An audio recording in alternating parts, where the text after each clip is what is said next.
Oh, jadi ini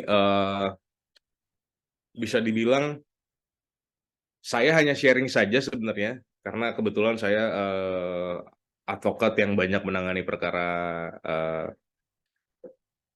kepailitan, PKPU maupun restrukturisasi utang, dan juga debt collection.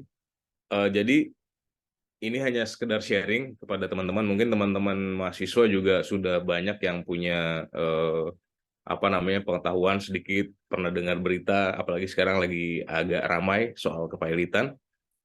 Jadi nanti kita bisa bisa berbagi pengalaman lah, sharing-sharing gitu ya, dan juga bisa eh, apa melakukan tanya jawab nanti seperti apa.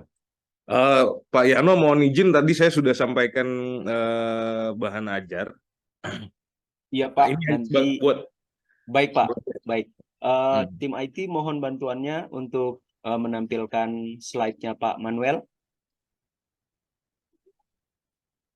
Bahan ajarnya ini sebenarnya cuma buat guideline saja, Pak. Baik Pak. Jadi paling nggak biar kita bisa inilah apa secara visual bisa agak, jadi saya nggak cuma sekedar ngomong aja gitu. Ada gambaran. Ya ada gambaran aja buat gambaran kita aja, guideline aja. Iya Pak. Johan, gimana? Oke, baik. Sebentar Pak.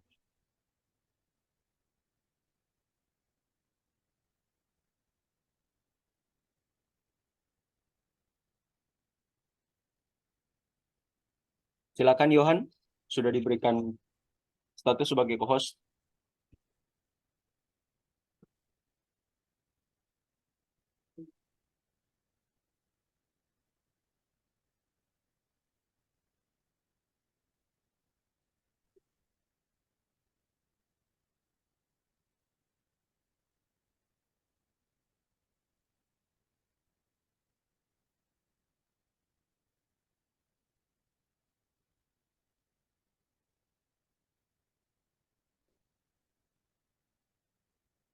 Gimana?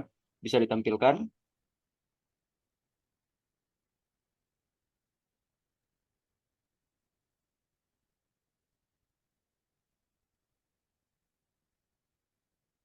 Tim IT.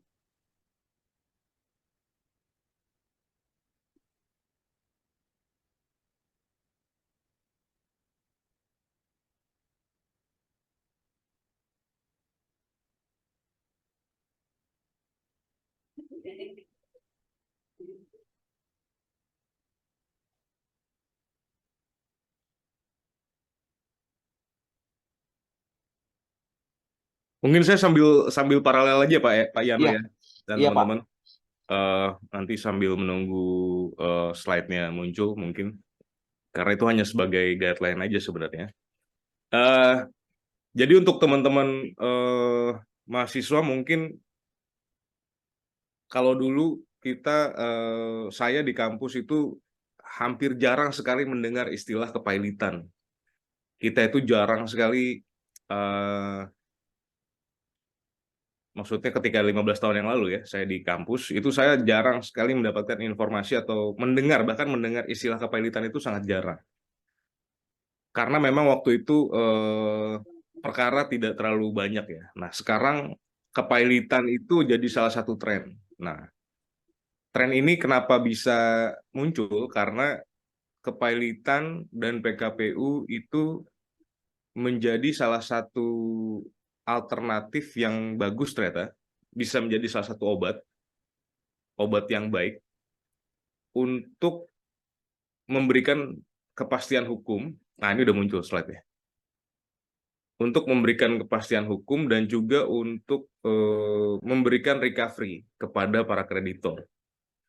Jadi ada, kalau yang si perusahaan yang mengutang, yang punya hutang itu namanya debitor. Kalau yang punya tagihan itu namanya kreditor. Nah, debitor-debitor ini butuh sarana, dia butuh instrumen untuk dia bisa keluar dari jeratan utang itu. Keluar dari jeratan utang itu maksudnya bukan berarti mengemplang utang, enggak. Bebas dari utang, tidak. Tapi dia itu butuh suatu kepastian gimana caranya biar dia tuh tidak terkekang di hutang itu. Nah, jadi ada instrumen yang namanya PKPU dan kepailitan. PKPU tujuannya adalah untuk melakukan restrukturisasi utang melalui jalur pengadilan. Restrukturisasi utang itu poinnya ada di rescheduling pembayaran hutang. Jadi ada hutang yang sudah jatuh tempo itu kemudian dimundurkan jatuh temponya, sehingga dia punya banyak cukup waktu untuk bisa melanjutkan usahanya lagi. Atau dia punya, misalnya ada dia melakukan restrukturisasi dari segi denda dan bunga misalnya. Nah itu juga dia butuh, kalau dia bisa keluar dari jeratan bunga dan dendanya, dia diharapkan bisa kembali apa namanya, usahanya bisa kembali lancar, cash flow-nya bisa kembali lancar gitu. Nah itu jadi ada dua instrumen itu. Mungkin bisa ke slide selanjutnya. Nah, oke. Jadi instrumen hukum kepailitan di Indonesia ini sebenarnya sudah lama sekali. Itu dulu kalau zaman Belanda namanya faillissement verordening. Jadi dia tetap ada, tapi instrumen ini hampir tidak pernah dipakai di pengadilan. Jadi sejak Indonesia merdeka sampai dengan ujungnya itu ada di tahun 1998. Nah, itu melalui Undang-Undang Nomor 4 tahun 1998.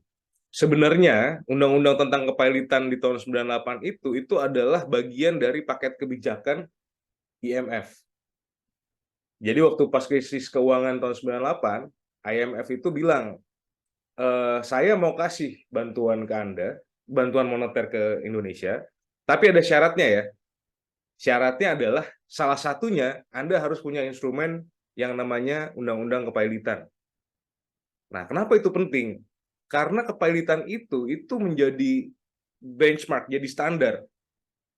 Salah satu standar bahwa memang bisnis itu berkembang.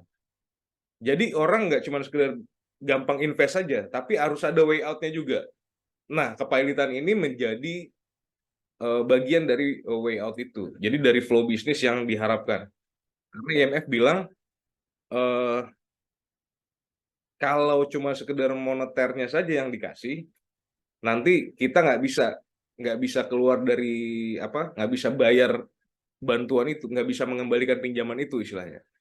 Nah, jadi harus bisnisnya itu harus berjalan. Nah, caranya bisnis berjalan gimana? Ya harus ada regulasinya. Karena kalau nggak ada regulasinya jadi kacau balau kan. Makanya kalau teman-teman pernah dengar ada namanya kalau saya nggak salah World Bank itu bikin yang namanya EODB, Ease of Doing Business. Jadi dia punya ranking. Salah satu elemen dari perankingan itu adalah adanya regulasi mengenai undang-undang kepailitan. Tahun 98 itu dibentuk menjadi salah satu paket syarat kebijakan dari IMF. Jadi kalau soal undang-undang kepailitan ini banyak sekali dulu yang bilang tuh, oh ini kita di setir sama asing gitu, di setir sama IMF gitu. Tapi memang itu jadi advice yang baik ya, karena karena kita sebelumnya benar-benar nggak pernah menggunakan instrumen hukum kepailitan, tapi ketika sekali kita gunakan itu ternyata cukup efektif juga tuh untuk memberikan kepastian hukum, untuk memberikan kesempatan bagi debitor dan kreditor untuk bisa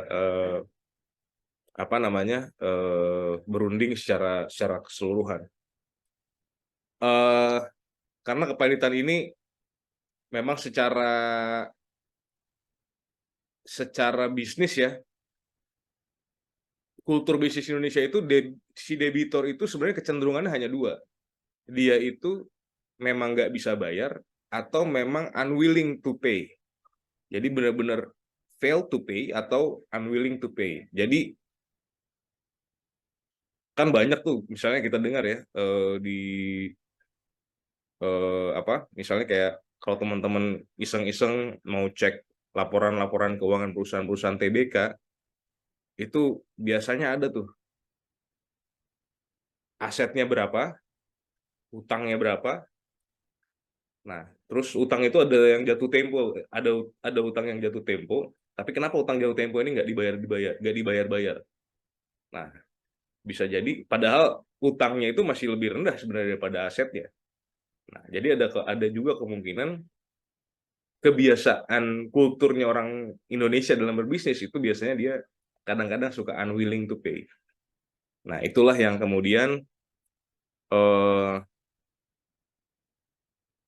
membuat urgensi dari undang-undang kepilitan itu menurut IMF di dalam konteks Indonesia itu sangat penting ya. Ada beberapa undang-undang lagi kalau nggak salah undang-undang eh, penanaman modal atau apa saya agak lupa ya. Tapi ada beberapa undang-undang yang memang waktu itu disyaratkan oleh IMF tahun 98 itu. Nah, salah satunya adalah undang-undang kepilitan ini. Nah, jadi kalau dilihat ini agak berteori sedikit nih, karena udah bicara soal asas-asas ya. Jadi undang-undang kepilitan ini dia asasnya ada 4. Ini kita bilang empat pilar yang diharapkan oleh undang-undang kepilitan. Jadi keseimbangan, kelangsungan usaha, keadilan, dan integrasi. Keseimbangan ini maksudnya keseimbangan antara eh, keseimbangan prosesnya ya. Karena hukum kepilitan ini dimensinya agak agak unik nih. Dia itu sebenarnya punya dimensi private, tapi dimensi publiknya juga ada. Dimensi private itu maksudnya gini, kalau kita bicara soal jual beli atau kontrak, ya itu kan pasti private kan, ranah perdata gitu. Nah, tapi di situ ada aspek publiknya. Contohnya apa? Satu tagihan-tagihan tertentu yang memang eh, seperti pajak misalnya. Nah, itu kan ada aspek publiknya tuh. Lalu kemudian seperti eh, tunggakan gaji misalnya. Nah, itu ada aspek publiknya juga. Sekarang malah aspek publiknya itu kayak lebih semakin semakin apa ya, semakin berkembang gitu, semakin luas gitu. Jadi walaupun dia secara naturnya itu perdata sebenarnya, tapi aspek publiknya itu begitu kental karena eh, satu dia harus diumumkan kalau terjadi kepilitan gitu kan. Nah, jadi eh, dimensinya itu nggak cuma dimensi keperdataan saja, tapi ada dimensi-dimensi lain di situ. Nah, terus asas kelangsungan usaha. Nah, ini salah satu asas yang paling penting ya, yang harus diperhatikan. Jadi tujuannya undang-undang kepilitan yang dia berawal berakar dari undang-undang tahun nomor 4 tahun 98 dan kemudian dicabut dan diubah dengan undang-undang 37 tahun 2004 itu yang menjadi asas pilar paling penting adalah kelangsungan usaha, asas kelangsungan usaha. Kelangsungan usaha ini bukan berarti hanya kelangsungan usahanya debitur saja. Nah, kalau kita kaitkan dengan asas keseimbangan tadi, tapi juga kelangsungan usahanya si kreditor.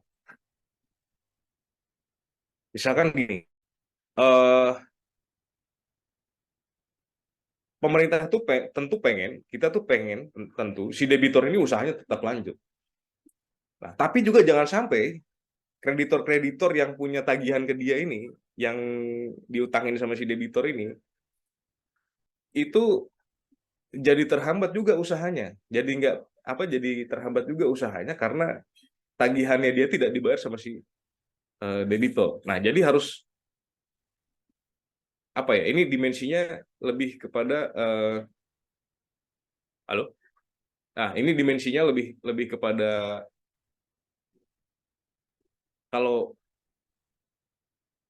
bisa dia direstrukturisasi gitu ya, itu lebih baik gitu. Jadi Itu dia kenapa sekarang yang jadi tren, orang tidak pakai, selain masalah formil ya, orang tidak, jarang sekali sekarang pakai instrumen kepilitan, tapi orang atau kreditor dan debitur itu lebih sering pakai instrumen PKPU. Jadi kalau teman-teman lihat tuh ya, iseng-iseng di SIPP, jadi PN Surabaya misalnya ya, PN Surabaya itu salah satu pengadilan niaga. Itu dia punya sistem informasi penelusuran perkara, namanya SIPP. Jadi kalau mungkin sekarang ada yang pegang handphone tuh bisa lihat tuh langsung tuh SIPP PN Surabaya. Nah, itu bisa lihat tuh di kolom di bagian perdata khusus. Itu ada pengadilan kasus kepilitan dan BKPU. Nah, itu bisa dibandingkan. Nomor perkaranya kepilitan itu pasti jauh lebih sedikit daripada nomor perkaranya si PKPU. Nanti bisa dicoba deh. Nah, kenapa? Karena satu, PK ya, salah satunya adalah karena asas kelangsungan usaha ini tadi. Kalau kepilitan dianggapnya itu kan yang ujungnya adalah likuidasi aset kan. Jadi intinya kepilitan itu ya pasti udah penjualan aset lah. Kalau penjualan aset, usaha nggak mungkin berlangsung lagi, usaha debitor terutama ya. Nah, tapi kalau dia PKPU, itu tujuannya restrukturisasi utang. Kalau restrukturisasi utang, pasti tujuannya adalah untuk kelangsungan usahanya si debitor. Nah, ini yang jadi salah satu asas yang mungkin paling penting ya. Nah, begitu juga dengan asas keadilan dan asas integrasi, ini juga sebenarnya asas-asas dasar ya dalam uh, proses persidangan. Sorry. Nah, berikutnya mungkin bisa next operator, please. Nah, secara dasar kepilitan itu adalah sita umum atas semua kekayaan debitor yang pengurusan dan pemberesannya dilakukan oleh kurator di bawah pengawasan hakim pengawas. Nah, ini kalau kita mau kasih beberapa elemen-elemen nih, kita mau pecah di beberapa elemen-elemen ini ya, kata kuncinya ya, kita cari kata kuncinya. Kepilitan itu adalah satu, sita umum. Itu kata kuncinya, sita umum. Nah, sita berarti semua nih barang aset debitor itu semua di apa? Nah, atas semua kekayaan debitor pilot, hartanya debitor. Jadi semua harta debitor itu di disita, diambil. Nah, dan itu diurus dan dibereskan. Diurus semua harta ini, dibereskan sama orang yang namanya kurator. Kurator ini bertugas, dia tentu di bawah pengawasannya hakim pengawas. Nah, jadi kepilitan ini karena apa? Karena seluruh harta kekayaan debitor itu kan merupakan jaminan bagi para kreditornya sebenarnya. Nah, jadi harus ada orang yang ditunjuk oleh pengadilan untuk mengurus dan membereskan itu. Nah, itulah kurator tadi. Nah, kurator sekarang kalau teman-teman mau jadi kurator, sekarang kurator itu ada 3 organisasinya. Ada AKPI, Asosiasi Kurator dan Pengurus Indonesia, ada IKAPI dan HKPI, Himpunan Kurator dan Pengurus Indonesia. Nah, itu juga apa namanya? Dia di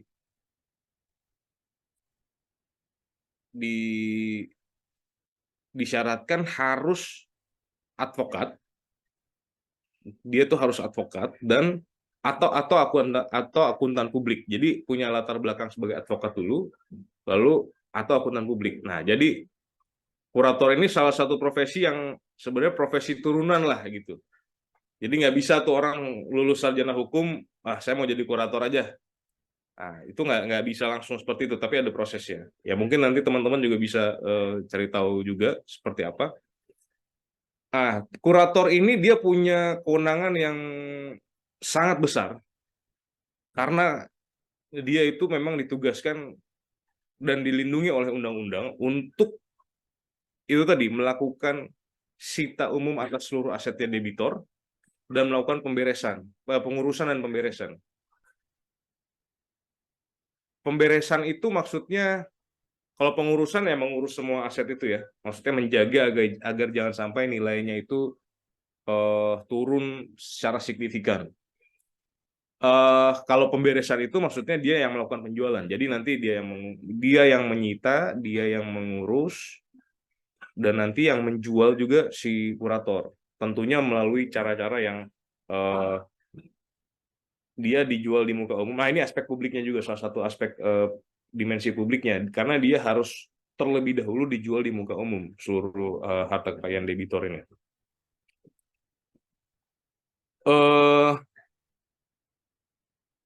Lalu kemudian kurator ini walaupun dia punya kewenangan yang begitu luas untuk melakukan pengurusan dan pemberesan terhadap harta debitor, tapi setiap tindakannya itu harus diawasi oleh hakim. Itu diawasi oleh hakim pengawas. Hakim pengawas ini satu hakim yang ditunjuk oleh pengadilan, oleh majelis hakim yang memutus pilotnya. Jadi kalau kepailitan itu atau PKPU ya sama aja.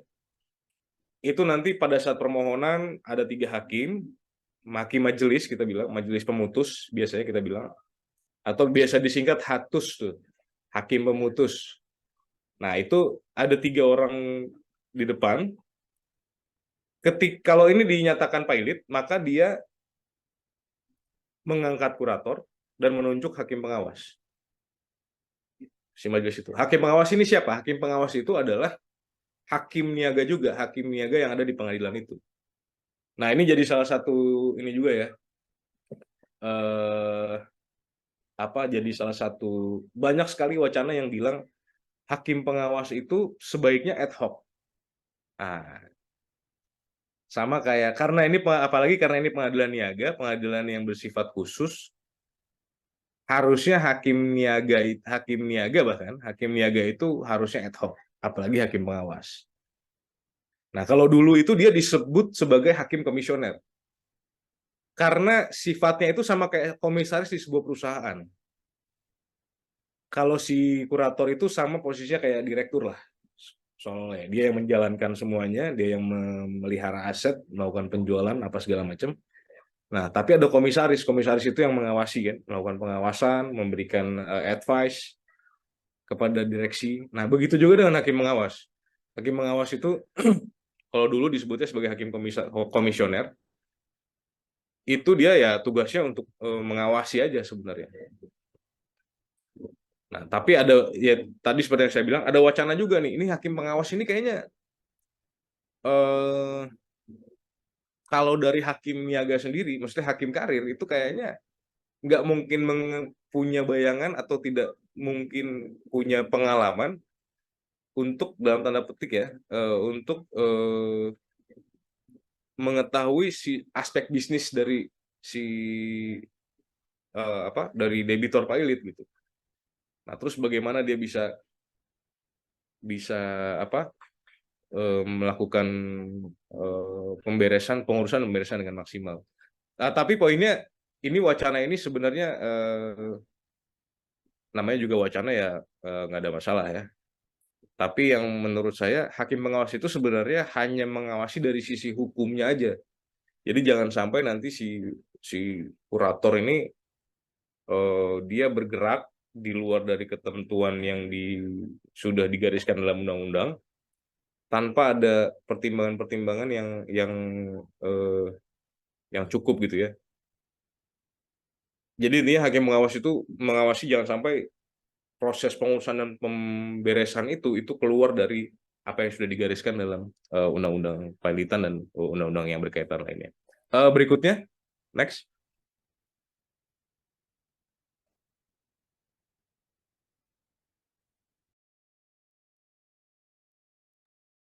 Oke, kita masuk ke permohonan pilotnya. Tadi saya sudah jelaskan majelisnya ada 3, terus kemudian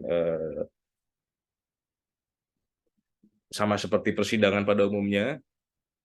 Tapi ada syarat yang membuat undang-undang kepilotan itu menjadi unik dan juga sekaligus rumit, susah.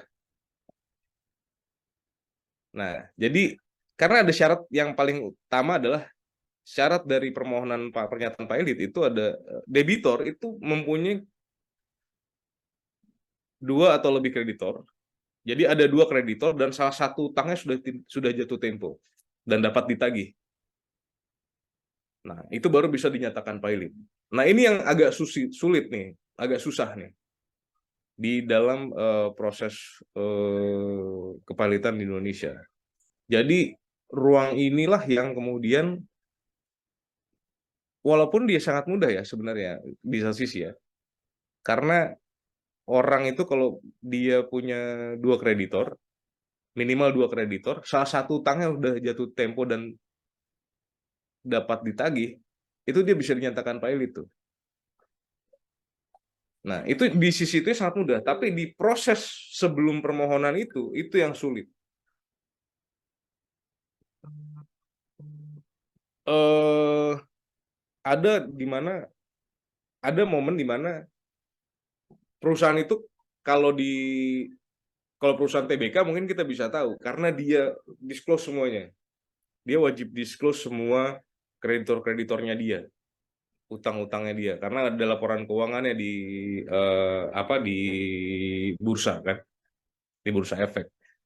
Nah, tapi bagaimana dengan perusahaan tertutup yang tidak TBK? Cari utangnya gimana tuh? Utang lainnya tuh. Nah, itulah yang agak rumit ya. Ya biasanya kita eh, kalau eh, kalau saya biasanya kita akan cari dulu yang rekanan nih, rekanannya si perusahaan itu siapa kira-kira. Kalau saya dari sisi kreditor ya yang memohonkan pilot atau PKPU, kita akan lihat dulu bisnisnya apa, bisnis perusahaan ini.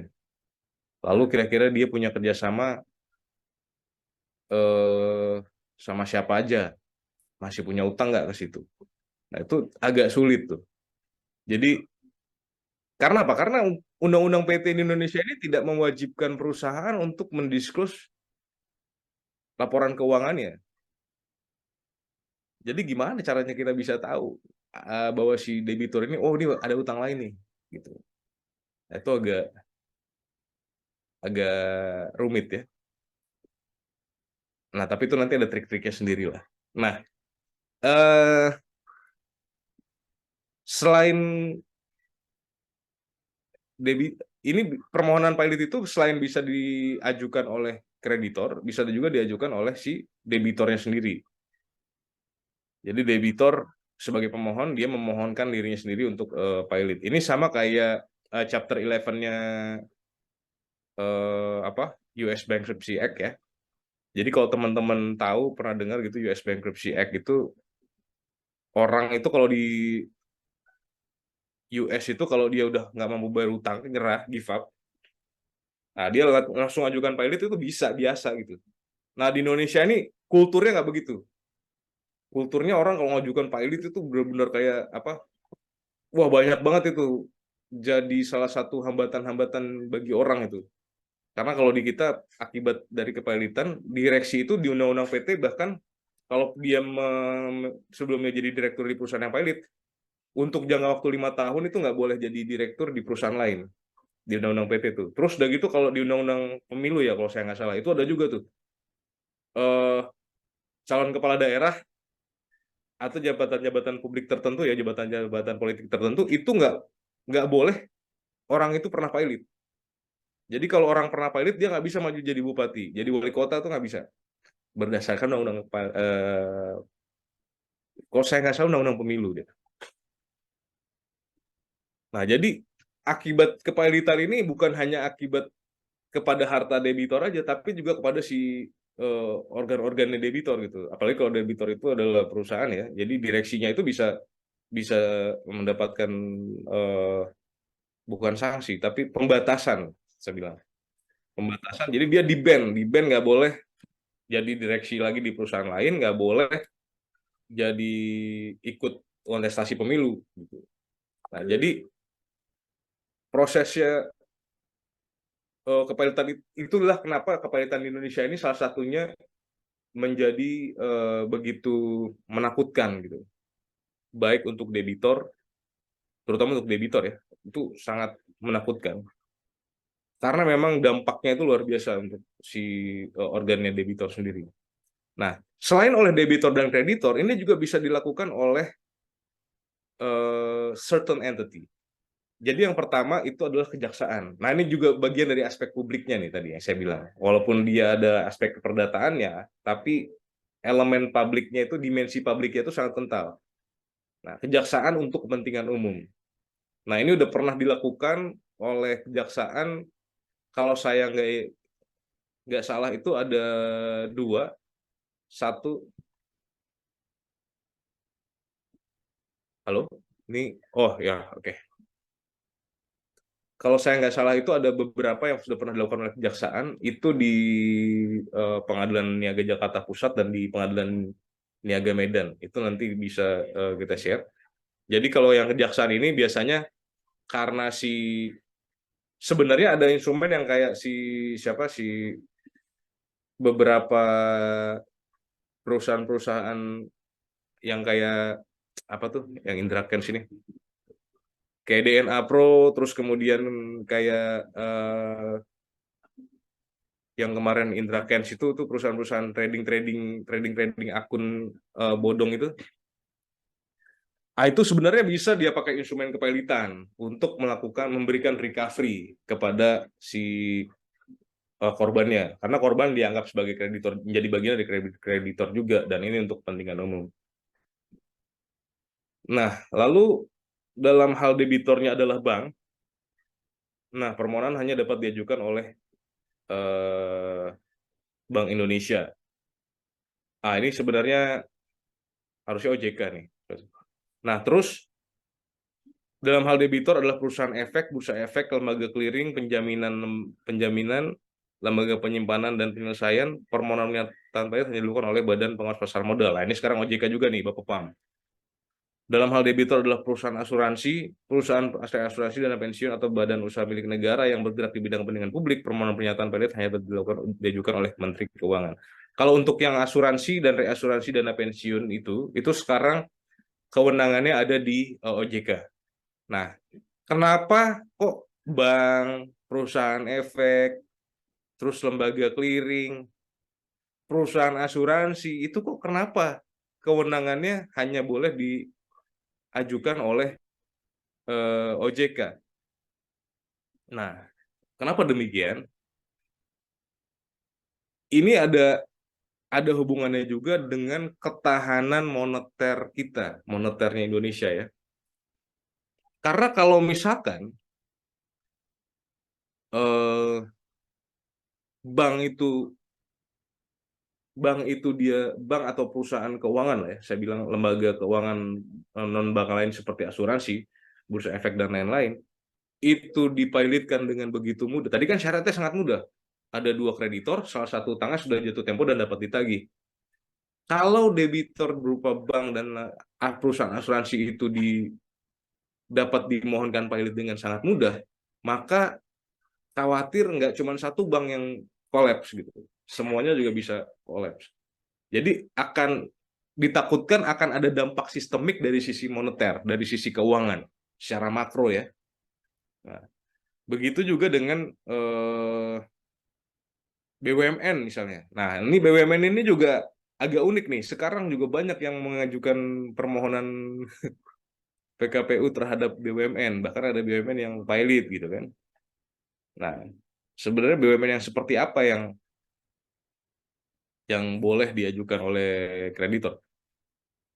Kalau di Undang-Undang Kepalitan dia bilang bahwa badan usaha milik negara yang bergerak di bidang kepentingan publik. Nah, jadi kata kuncinya adalah BUMN yang bergerak di bidang kepentingan publik. Yang kepentingan publik itu apa? Biasanya Perum. Nah, terus udah gitu kalau PT itu masuk ke kepentingan publik nggak? Nah, itu ada turunannya lagi tuh di penjelasannya. Itu kepentingan publik, yang dimaksudkan kepentingan publik itu adalah dia itu tidak terbagi atas saham sebenarnya. Bisa dilihat dari ininya, dari kepemilikan sahamnya. Kalau dia tidak terbagi atas saham, maka itu disebut sebagai BUMN yang bergerak di bidang pelayanan publik. Tapi kalau misalkan BUMN dibentuk PT, terus terbagi atas saham, nah itu tidak masuk dalam kategori BUMN yang bergerak di bidang kepentingan publik. Karena kalau PT, dia pasti harus sudah profit, bukan pelayanan publik lagi.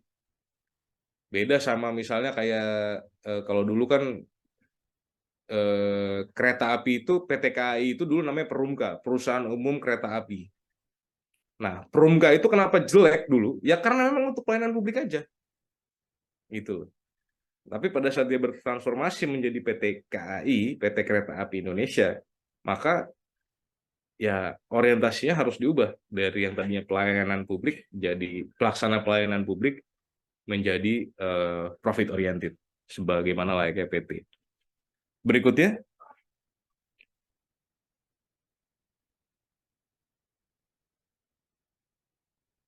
next.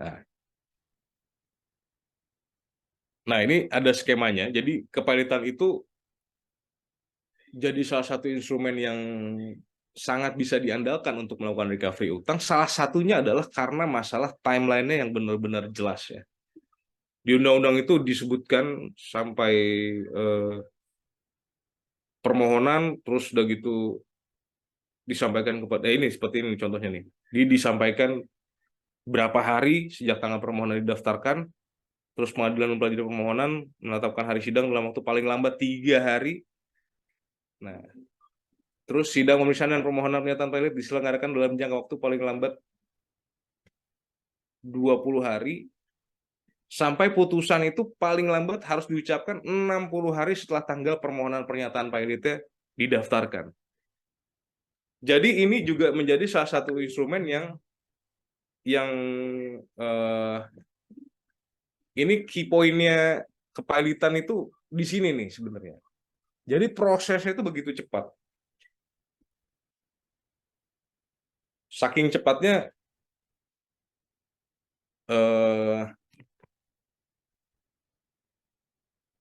dia tuh cepat, terus tidak ada nebis in idem juga, dan bisa dilakukan oleh kreditor tentunya dan beberapa yang lain yang sudah ditentukan tadi. Tapi intinya adalah cepat ini. Coba bandingkan kalau misalkan kita itu melakukan misalnya nih si A, saya punya tagihan nih ke si B misalnya. Saya bisa dong sebenarnya gugat dia secara perdata.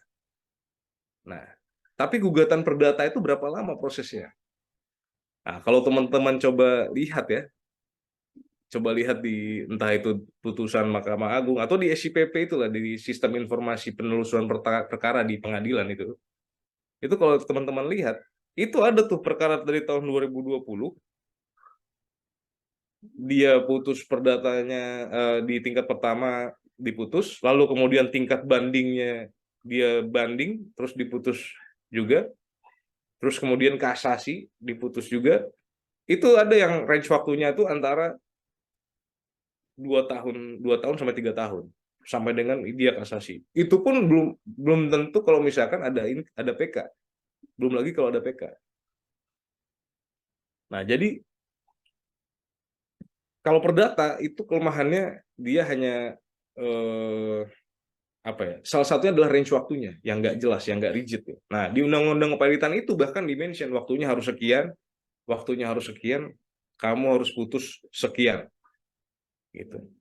Nah, itu bahasa undang-undang sudah setegas itu tuh. Nah, inilah yang jadi salah satu apa ya? Kalau bisa dibilang nih salah satu ultimate key-nya lah di undang-undang kepalitan. Jualannya undang-undang kepalitan itu ini gitu. Yang membuat dia menarik adalah karena dia punya waktu yang benar-benar exact dan rigid.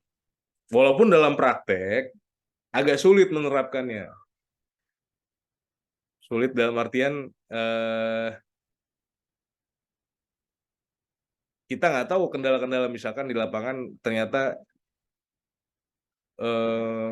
nih kayak gini nih, misalkan pengadilan mempelajari permohonan dan menetapkan hari sidang dalam waktu paling lambat 3 hari. setelah permohonan didaftarkan. Nah, nggak taunya karena kan sebelumnya kan disyaratkan panitera menyampaikan permohonan pernyataan pilot kepada ketua pengadilan setelah didaftarkan itu kan. Nah, tujuannya adalah untuk menetapkan majelis itu. Tapi kalau ketua pengadilannya nggak ada di tempat misalnya, harus tanda tangan dia juga. Ah, itu salah satu kendala-kendala yang kadang-kadang konyol, tapi ya menentukan juga itu. Nah, lalu berikutnya,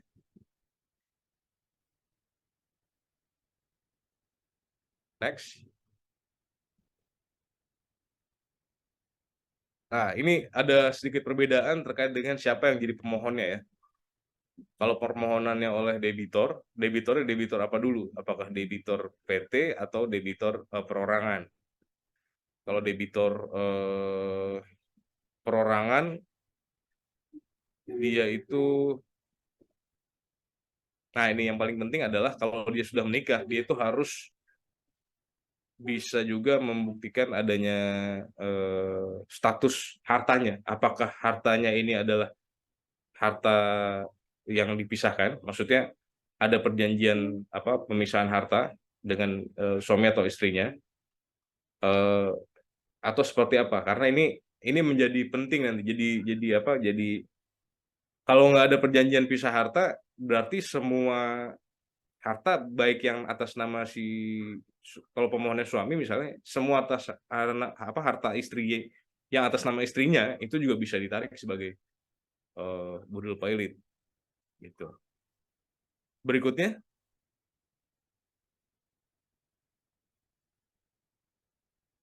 next. Nah, ini kalau oleh badan hukum, permohonan oleh debitur badan hukum juga kurang lebih agak ribet juga ya. Ini banyak banget syaratnya sebenarnya. Nah, kunci dari permohonan oleh debitur, permohonan pailit sukarela itu sebenarnya ada di rapat di RUPS LB, Rapat Umum Pemegang Saham Luar Biasa atau di RUPS. Jadi dia itu harus mendapatkan persetujuan dulu dari RUPS untuk mengajukan pailit secara pribadi, pailit sukarela. Nah, inilah yang biasanya prosesnya agak di internalnya si RUPS itu agak sorry di internal perusahaan debitor itu agak apa ya, itu harus benar-benar diperhatikan karena kalau dokumen RUPS itu tidak ada maka pengadilan biasanya akan tolak. Nah, harus diajukan juga oleh advokat. Nah, berikutnya, next.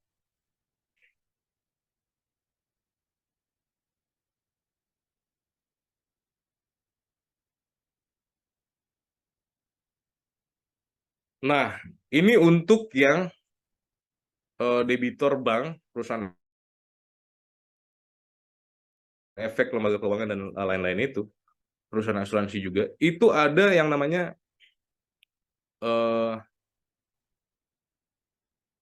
yang bisa memohonkan tadi seperti yang saya bilang itu hanya otoritas jasa keuangan saja, OJK.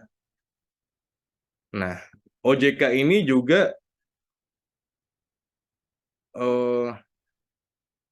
dia OJK ini dulu pernah ya. Sorry, kalau perusahaan asuransi itu kalau teman-teman lihat itu ada dua yang sudah pernah dipilotkan dengan instrumen tahun 2004 ini. Nah, kalau yang instrumen hukum tahun Undang-Undang Nomor 4 tahun 98 itu dulu pernah ada juga tuh kayak Manulife, terus udah gitu seingat saya Alliance apa-apa gitu ya. Itu dulu pernah juga dimohonkan. Nah, itu salah satu yang membuat kayaknya perusahaan asuransi ini nggak boleh segampang itu untuk dipilotkan, harus OJK. Itu karena dulu beberapa perusahaan asuransi itu dimohonkan pilot dan PKPU dengan mudah sekali. Pakai instrumen hukum Undang-Undang Nomor 4 tahun 98, Undang-Undang yang lama. Makanya di Undang-Undang yang baru itu dibatasi. Oh, nggak bisa semua kreditor boleh mengajukan apa namanya mengajukan pilot atau PKPU terhadap perusahaan lembaga keuangan karena akan sangat berdampak kepada ke ekonomi secara makro. Nah, jadi di undang-undang itu dibatasi yang boleh mengajukan pilot atau PKPU terhadap bank dan lembaga keuangan non-bank lainnya dan juga perusahaan asuransi itu hanya kewenangannya hanya menjadi kewenangan tunggal dan monopoli dari OJK. Tapi ternyata ada juga perusahaan asuransi yang kemarin sempat jadi ini jadi polemik juga ya. Kalau teman-teman pernah dengar namanya asuransi Kresna Life. Asuransi Kresna itu pemohonnya kreditor biasa, bukan OJK. Kreditor apa? Kreditor perorangan ya, bukan OJK. Nah, pertanyaannya kok bisa? Nah, akhirnya, ini agak-agak rumit juga. Sebenarnya apa sih apakah si OJK ini benar-benar jadi pemohonnya, dia maju ke persidangan, atau OJK itu boleh nggak kalau misalkan dia hanya sekedar memberikan surat pernyataan setuju untuk mengajukan permohonan PKPU atau pilot. Nah, kemarin itu agak unik. Ini saya bilang agak tricky juga ya pemohonnya kemarin itu kalau menurut saya. Jadi mereka menyurati OJK dan meminta OJK untuk memberikan persetujuan agar mereka bisa melakukan permohonan PKPU terhadap asuransi Kresna. Nah, oleh OJK surat itu tidak digubris, tidak dibalas sama sekali. Tapi ternyata di dalam surat itu di ujungnya dibilang bahwa kalau OJK tidak menanggapi atau tidak memberikan jawaban dalam jangka waktu sekian, itu berarti kami menganggap bahwa OJK memberikan persetujuan atas atas permohonan yang kami ajukan. Nah, jadi dengan klausul itu diputar sehingga seolah-olah secara negatif itu menjadi sebuah persetujuan gitu. Nah, itulah yang kemudian jadi celah sehingga asuransi Kresnanya bisa bisa dinyatakan PKPU. Tapi waktu itu langsung dikoreksi oleh Mahkamah Agung. Jadi siapa ada salah satu kreditor yang dia mengajukan kasasi atas itu, lalu kemudian putusannya kemudian PKPU-nya dianulir, putusan PKPU-nya dianulir karena pemohonnya itu yang ini kan monopoli OJK, tapi dimohonkan oleh kreditor lain, nah itu yang nggak bisa betul lagi.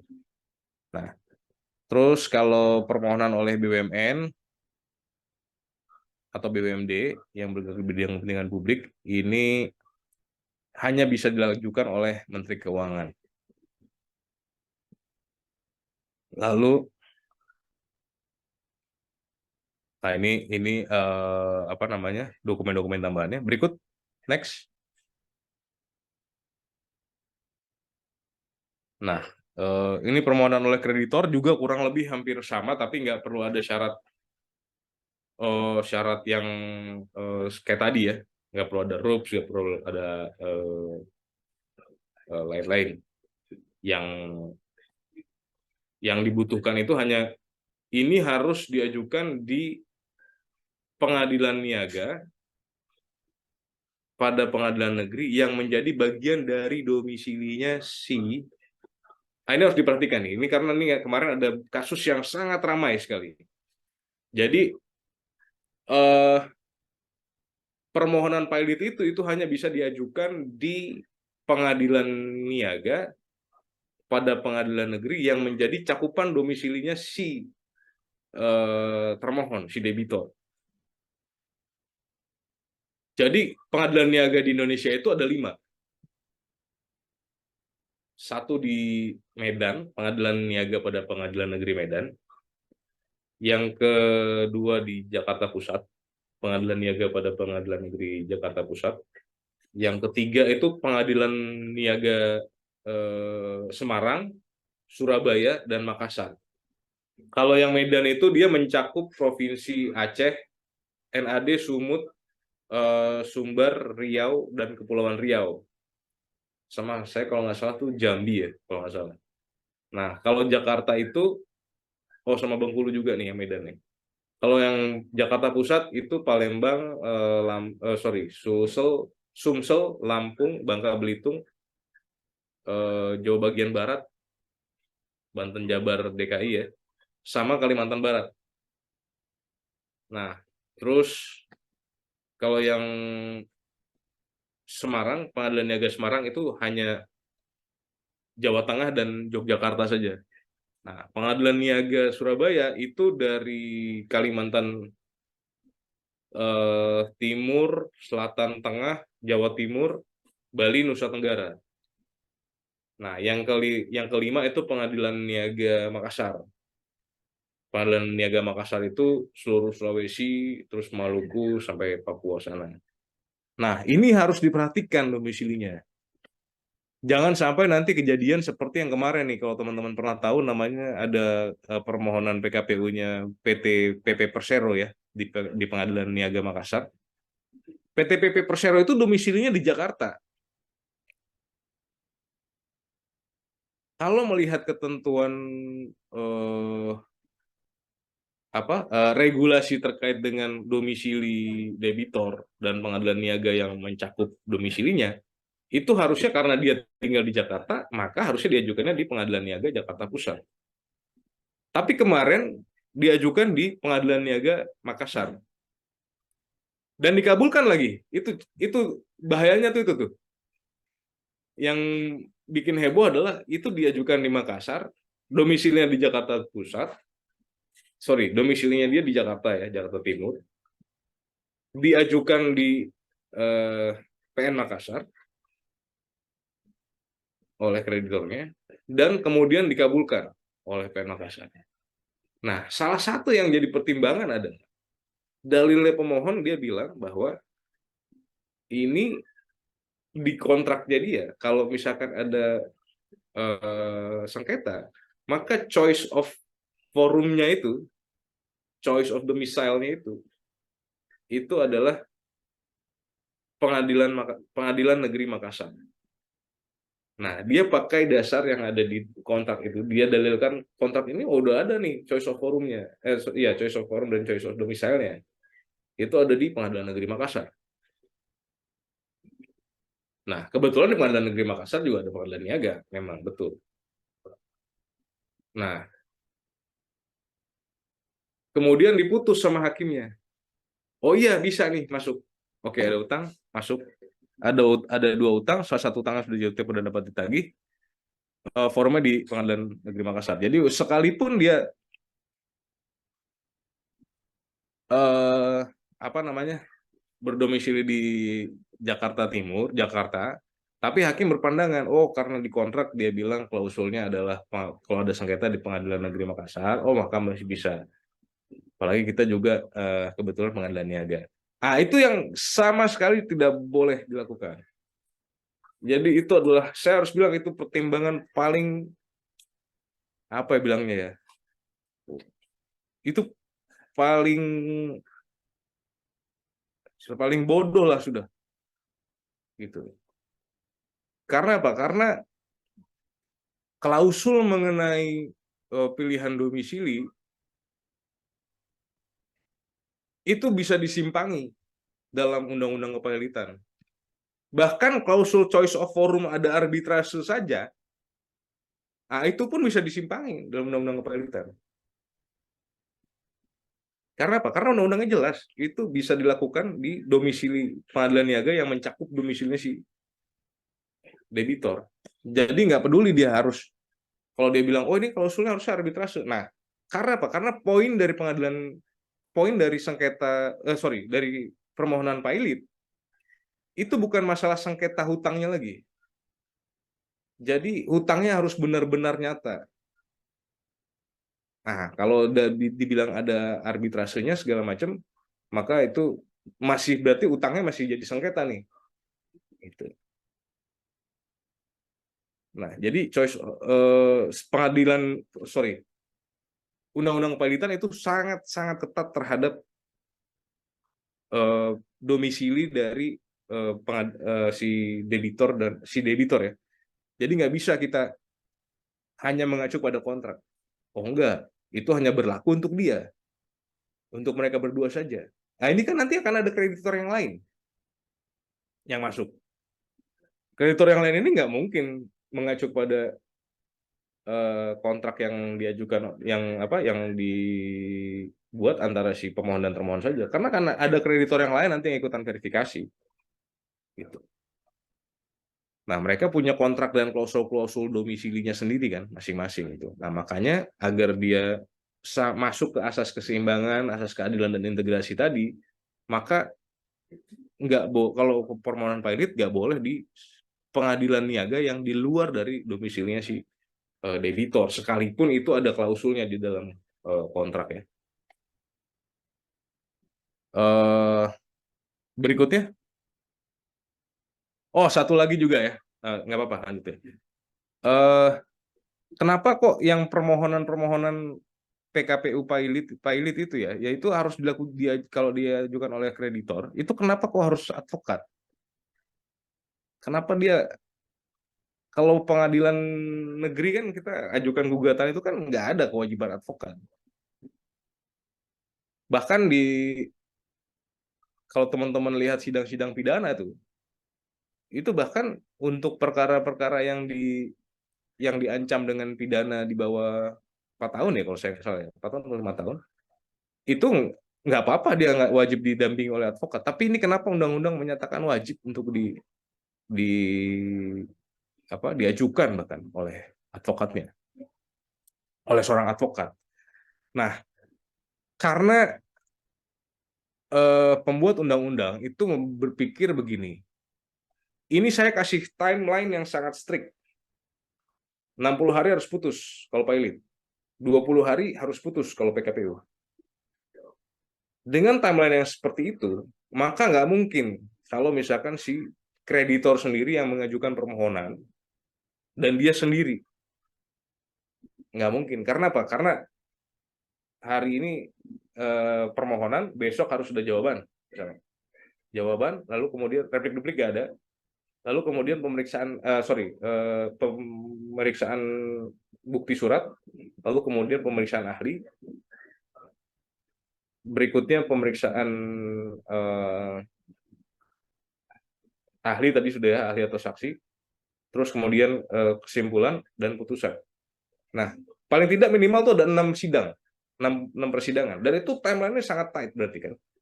Kalau dia 20 hari misalnya seperti PKPU, berarti di waktu yang sempit itu dia harus benar-benar bisa memanfaatkan itu. Nah, orang yang memiliki keahlian untuk misalkan melakukan drafting jawaban, terus kemudian drafting akta bukti surat, lalu kemudian mengajukan pertanyaan kepada ahli, saksi, nah itu kan pasti kan seorang advokat. Jadi harus benar-benar yang ahli gitu di bidangnya.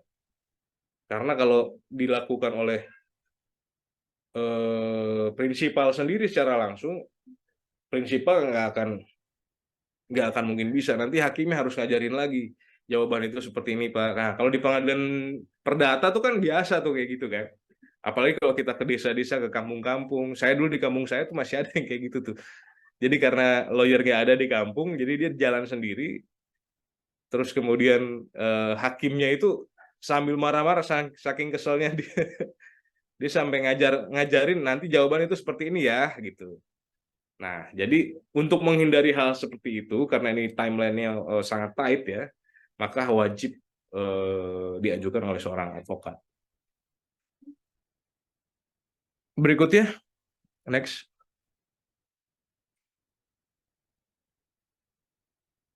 Oke. Ya, ini setelah dia dinyatakan pailit, diputus secara pailit, ya, diputus berada dalam keadaan pailit, maka dia wajib diumumkan di paling sedikit 2 surat kabar, surat kabar harian dan diumumkan dalam berita negara di lembaran negara itu, di State Gazette ya istilahnya. Kenapa ini harus diumumkan? Nah, karena kepailitan itu ada untuk memenuhi asas publisitas ya. Jadi dengan dia diumumkan itu dianggap sebagai bahwa ini sudah tahu nih, semua kreditornya wajib tahu gitu. Nah, karena sudah dianggap tahu gitu. Jadi sudah kalau kayak undang-undang itu kan syaratnya kalau dia diumumkan di berita negara, oh ini udah memenuhi asas publisitas, jadi semua orang dianggap tahu. Jadi nggak ada lagi alasan kalau orang melanggar misalnya, oh saya nggak tahu Pak ada undang-undang itu, nggak bisa karena sudah memenuhi asas publisitas seperti itu. Nah, kepailitan ini juga seperti itu. Kenapa dia harus diumumkan dalam berita negara? Itu agar memenuhi asas publisitas. Jadi publik sudah dianggap tahu gitu. Nah, berikutnya adalah paling sedikit di 2 surat kabar harian. Nah, surat kabar harian ini juga bukan surat kabar yang asal-asal aja gitu, enggak. Tapi biasanya surat kabar nasional satu dan surat kabar yang di daerah gitu. Kalau di Surabaya itu saya biasanya kalau yang nasionalnya pakai Jawa Pos misalnya dulu ya. Kalau yang lokalnya itu kita biasanya pakai Surya gitu. Nah gitu. Jadi harus ada surat kabar lokalnya tuh. Nah, itu nanti pengumumannya itu memuat nama debitor, terus nama hakim pengawas yang ditunjuk dalam putusan. Intinya isi putusan itu. Terus harus ada juga batas waktu dan alamat pengajuan batas waktu pengajuan tagihan, rapat kreditor pertama, sama rapat verifikasi dan pencocokan piutang. Nah, ini paling penting. Karena apa? Karena di rapat-rapat inilah nanti yang menjadi forum bagi kreditor dan debitor untuk bisa saling mengetahui proses kepailitan ini. Nah, akibat dari putusan pernyataan pailit itu demi hukum debitor pailit kehilangan haknya untuk menguasai dan mengurus. Nah, jadi ini dia udah nggak boleh lagi menguasai kalau tanpa seizin dari kurator ya, itu nggak boleh lagi. Jadi karena semuanya ini sudah diambil alih, disita umum tadi, maka debitur udah nggak punya hak lagi. Debitur nggak boleh lagi itu melakukan jual beli atas itu, karena itu bisa pidana juga, bisa merugikan kreditor. Nah, jadi semuanya beralih kepada kurator, di bawah kekuasaannya kurator, nanti kurator yang akan melakukan pengurusan dan melakukan pemberesan atas harta pailit. Nah, berikutnya.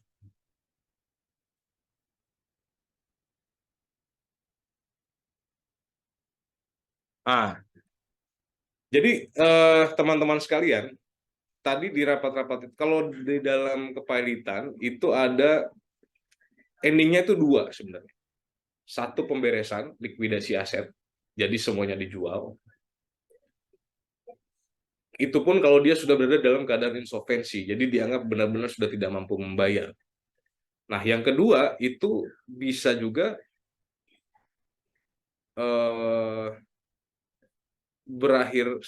dia berakhir dengan pemberesan, kedua dia berakhir dengan adanya perdamaian dalam kepailitan.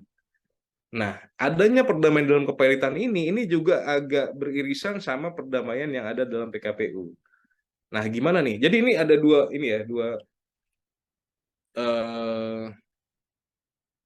mazhab yang berbeda ya. PKPU dan bukan mazhab dua mekanisme yang berbeda ya, PKPU dan kepailitan. Kalau perdamaian dalam kepailitan itu hanya bisa terjadi kalau awal permohonan kepada debitur ini adalah permohonan pailit. Jadi kalau permohonan pailit, dimohonkan pailit, nah dia masih bisa dia mengajukan proposal perdamaian dalam rangka kepailitan itu. Tapi kalau ada satu debitor yang pailitnya berasal dari PKPU, maka dia tidak bisa lagi untuk mengajukan proposal perdamaian. Proposal perdamaian itu hanya bisa diajukan pada saat dia PKPU. Gitu. Jadi kalau orang udah PKPU terus kemudian mengajukan proposal perdamaian, ditolak, ujungnya kan pilot. Nah, dalam kepailitan yang dari PKPU ini dia nggak bisa lagi mengajukan proposal perdamaian. Jadi yang bisa itu hanyalah kepailitan yang berasal dari permohonan pilot, bukan kepailitan yang berasal dari permohonan PKPU. Next.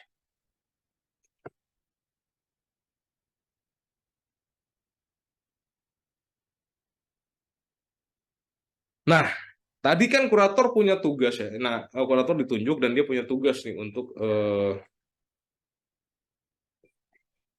melakukan pengurusan. Nah, salah satu bagian dari pengurusan itu adalah melanjutkan usaha debitor pilot.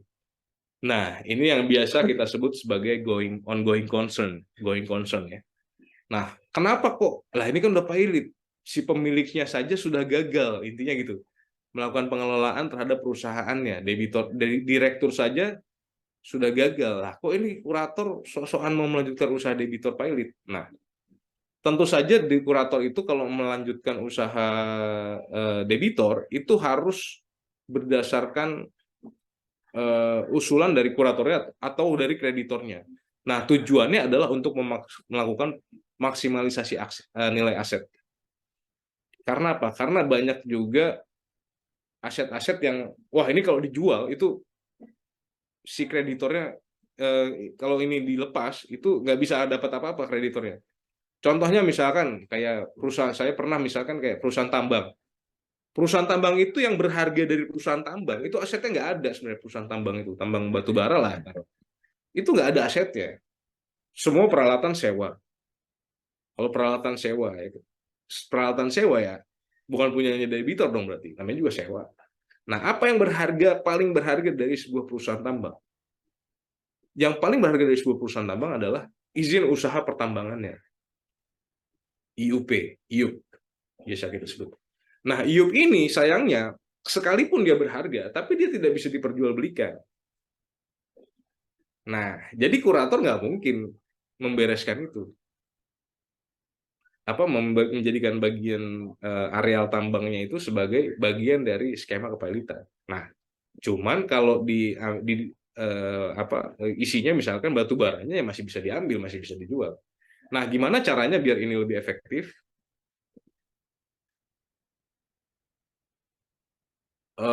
Tentu karena itu tidak bisa diperjualbelikan, tentu saja makanya ada yang namanya istilahnya going concern. Oke, kalau gitu kita lanjutkan saja sampai dengan batas waktu yang disepakati oleh para kreditor. Karena apa? Karena IUP-nya nggak bisa diapa-apain, nggak bisa dijual, gitu. Padahal itu yang paling berharga di perusahaan tambang. Jadi untuk keadaan-keadaan tertentu, kurator dapat melakukan going concern untuk melanjutkan usahanya si debitor pilot. Tapi tujuannya adalah agar aset itu termaksimalisasi. Jadi memaksimalisasi betul pilot agar recovery kepada para kreditor itu menjadi lebih maksimal juga. Tentu ada mekanisme-mekanismenya untuk melanjutkan usaha debitor itu kreditor tentu perlu dimintakan pendapat dan persetujuannya. Jadi ada votingnya juga. Nah, nanti kita akan belajar juga mengenai level-level dari kreditor itu sendiri. Ada kreditor apa aja nih kreditor dalam jenis-jenis kreditor dalam kepilitan, dalam PKPU, dan apa saja hak-haknya. Itu kita akan berjalan ke depan nanti ya, di minggu depan. Berikutnya, Pak. Next. Udah selesai. Jadi itu aja hari ini. Mungkin ada kita sesi pertanyaan mungkin ya. Terima kasih, Pak Manuel. Silahkan untuk peserta yang hadir secara luring di kampus. Ada yang mau ditanyakan kepada Pak Manuel?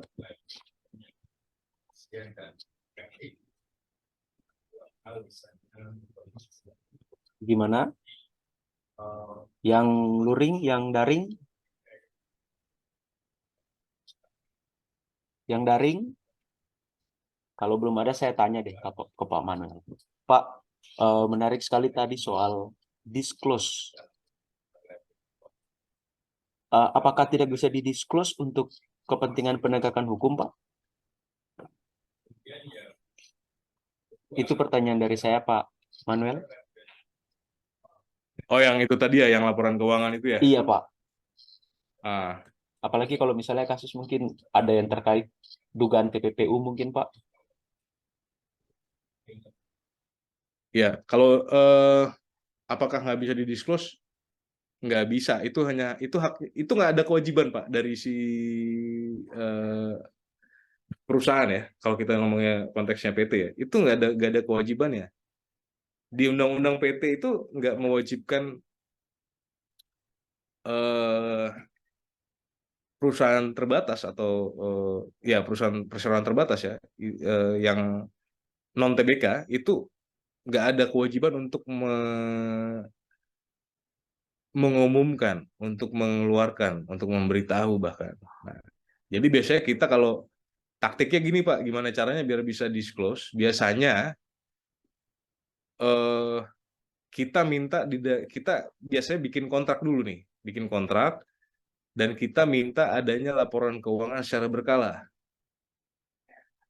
Nah, jadi kalau saya biasanya di awal di kontrak itu kita bikin klausul yang mewajibkan bahwa eh,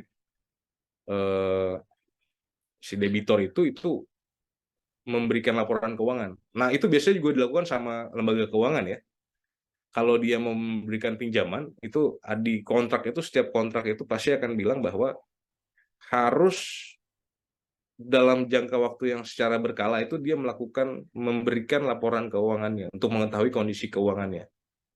Nah, nah masalahnya kita ini kan hubungan keperdataan bukan hanya walaupun sifatnya kontraktual ya, tapi kan nggak semuanya punya perjanjian. Nah, perjanjian yang proper ya. Oke. Halo? Halo, Pak, ada? Iya, Pak. Dengar, Pak. Dengar, dengar, dengar. Ya, jadi biasanya kalau yang seperti itu kita harus lihat lagi nih kira-kira bisnis dia itu core bisnisnya apa dan kira-kira apa saja yang orang yang punya ini sama dia. Atau kita bisa lihat juga, kalau saya biasanya akan lihat dulu track recordnya dia secara hukum itu pernah bersengketa nggak.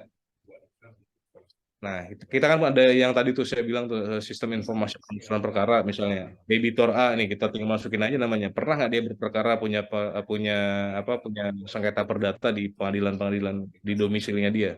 Nah, kalau ada ya kita approach lah yang jadi penggugatnya itu kan di situ.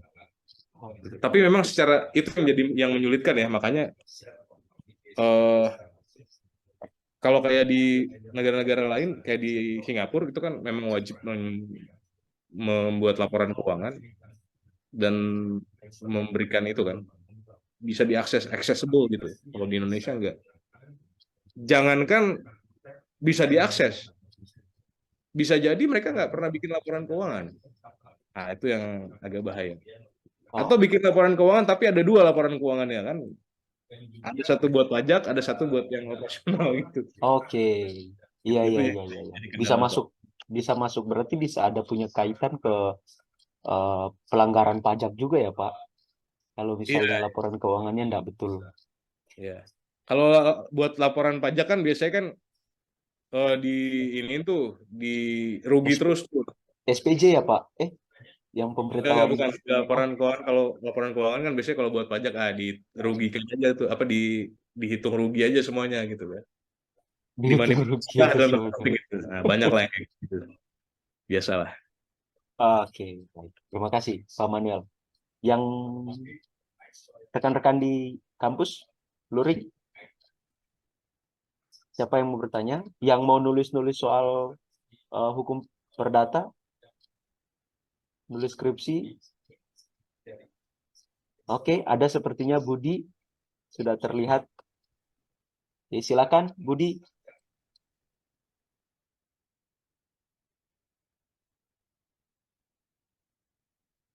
Bud, suaramu nggak kedengeran, Budi. Suara Budi nggak kedengeran.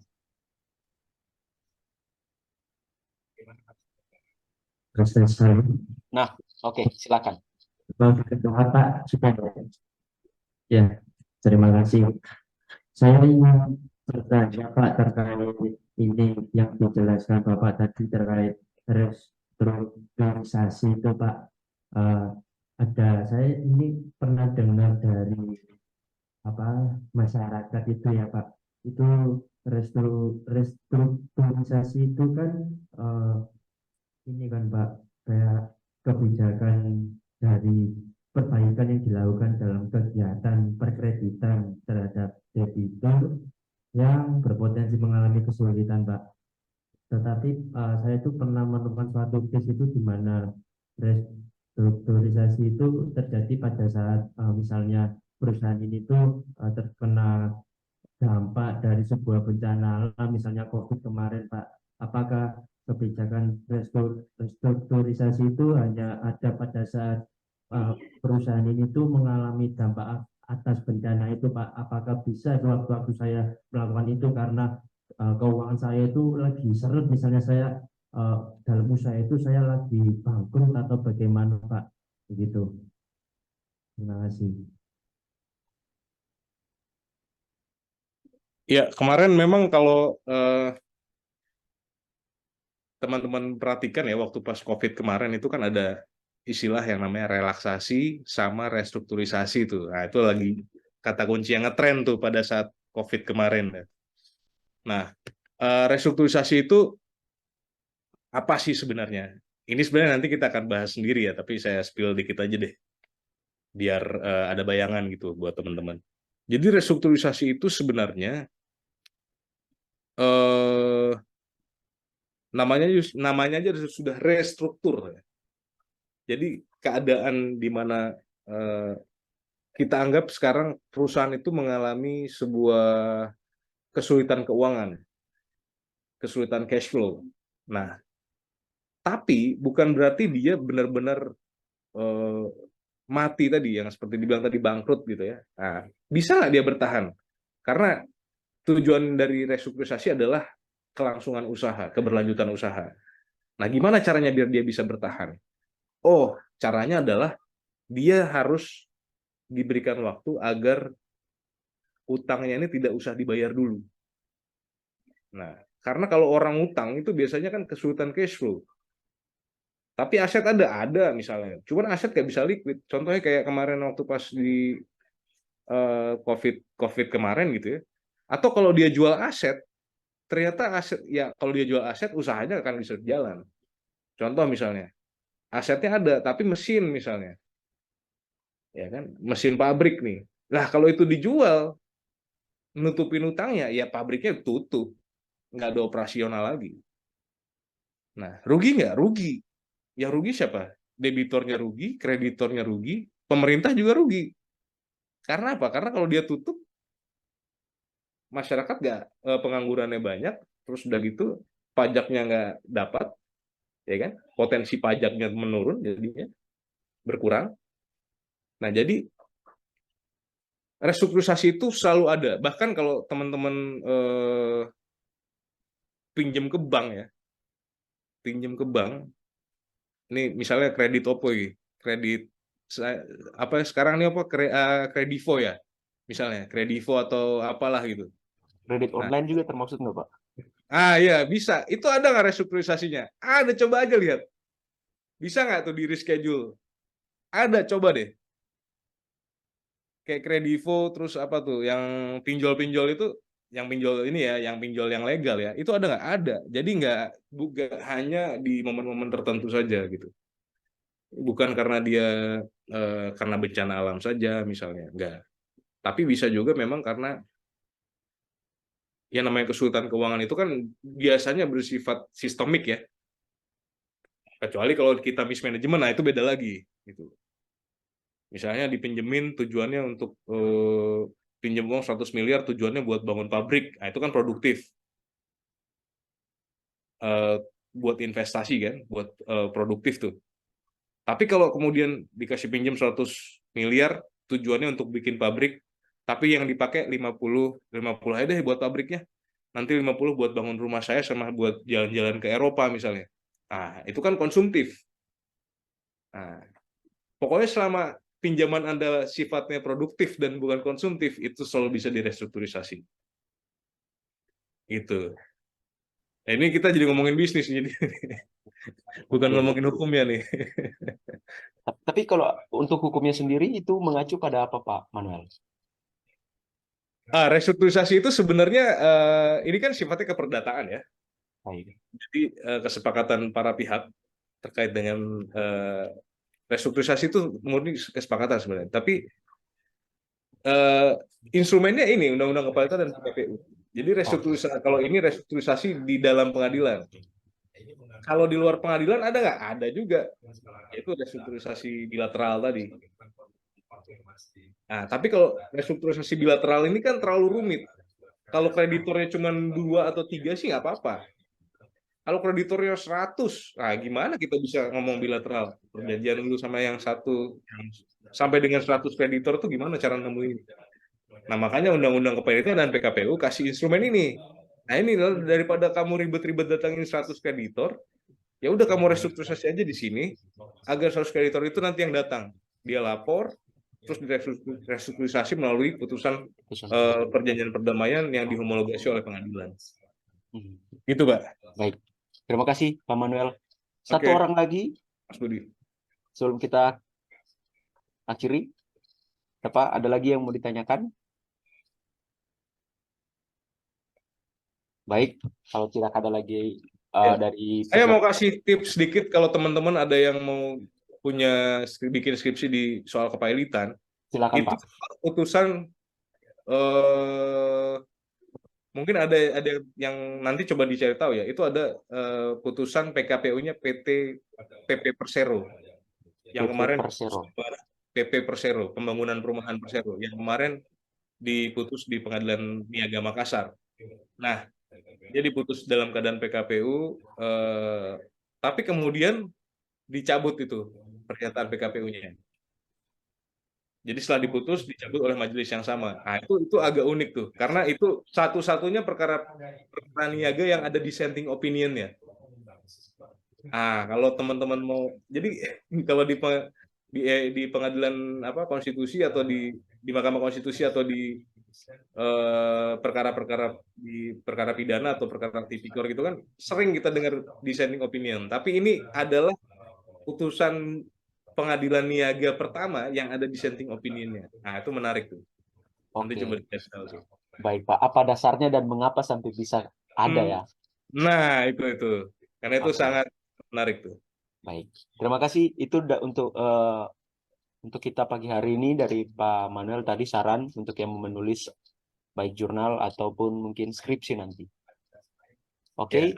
Pak Manuel, kami Fakultas Hukum mengucapkan banyak terima kasih sudah hadir di pekan pertama. Nanti kita akan berjumpa lagi di pekan kedua, masih dengan model yang sama, daring.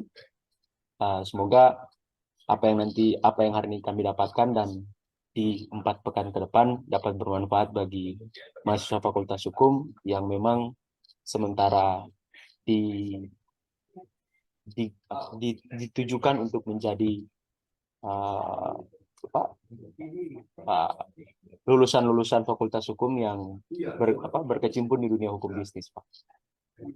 Oke, baik. Terima kasih banyak sekali lagi Pak Manuel Simbolon. Selamat pagi dan selamat melanjutkan aktivitas. Ya, terima kasih. Sampai jumpa minggu depan. Terima kasih waktunya. Iya, Pak. Terima kasih, Pak. Iya, Pak Manuel.